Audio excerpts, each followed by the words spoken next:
Qui est cet homme qui inspire Nicolas Hulot? Je dirais d'abord, d'un point de vue personnel, c'est une de mes plus belles rencontres. Fait partie des gens qui m'aident à me structurer. Qui met des mots sur les tourments de la comédienne Clémentine Célarié. Tu formules des choses qui sont en nous, tu vois, et qu'on n'a pas identifiées forcément toujours, et tout de suite. Et... C'est inconnu du grand public qui donne 50 conférences par an. Ça le comble à chaque fois. Ils ne viennent que par le bouche à oreille écouter ses réflexions sur l'état de notre planète. Je dis souvent, si les extraterrestres nous étudiaient, ils diraient ils sont doués mais crétins. Parce qu'on a une planète magnifique et tout ce que nous savons faire de cette planète magnifique, c'est un champ de bataille. Un chemin de vie hors du commun, à brinque-ballé Pierre Rabhi d'Algérie aux usines automobiles de Paris.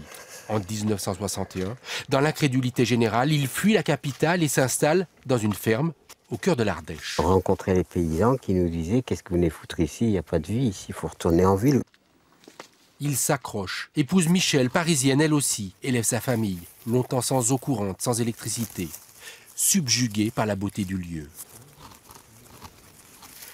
La terre est pauvre, tout juste bonne à nourrir un troupeau de chèvres. Alors il développe des trésors d'imagination, en dehors des dogmes agricoles de l'époque. Plus d'engrais chimiques, par exemple.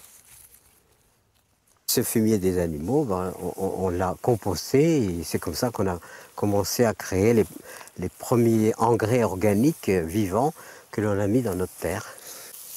Bien avant tout le monde, il développe l'agroécologie. Tous les déchets organiques sont mis là, donc stratifiés, mis en fermentation. Et on obtient ce terreau-là. Et petit à petit, il va faire école. On le réclame sur les terres arides du Sahel. Au Burkina Faso, ces méthodes naturelles, enseignées directement aux paysans, multiplient par 3 les rendements agricoles. Ça donne la vitalité au sol. L'engrais chimique, ça tue le sol. On a aujourd'hui une agriculture qui, pour produire, est obligée de détruire. Ces combats deviennent politiques. Avec son ami Didier Meunier, il aide les paysans d'Haïti à échapper aux semences OGM.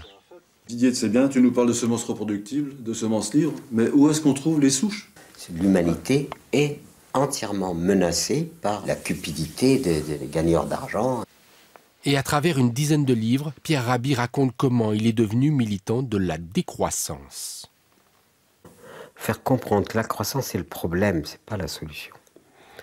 Même une baleine, ça s'arrête de croître quand même. Il y a un moment où imaginez une baleine qui s'arrêterait jamais de croître, où est-ce que ça nous mène? Et c'est cette croissance-là qui a établi les règles de l'économie, qui en fait n'est pas de l'économie, c'est du pillage. Quelle planète laisserons-nous à nos enfants? Et quels enfants laisserons-nous à la planète? Il s'interroge, sa fille apporte des réponses concrètes. Elle a créé une école et un hameau écologique.